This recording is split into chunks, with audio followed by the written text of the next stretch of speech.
Welcome. I'm Francesco Blasi, president of a next Lung Health Congress that will be held in The Hague in the Netherlands.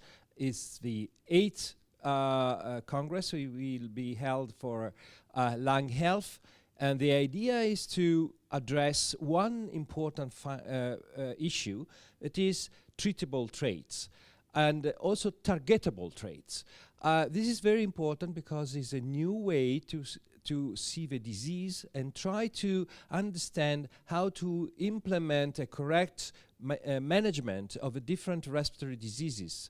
And I expect to have a huge discussion about treatable traits to identify the new management of respiratory diseases, looking to new aspects and not just looking to drugs, but looking to the way to manage the disease. I think we will have a huge discussion, huge time to discuss among us, and having a lot of young people addressing the problems and discussing the issues related to treatable traits and targetable traits for respiratory disease. I really look forward to have the opportunity to see you in The Hague in next January 2021 from the 14th to the 16th of January.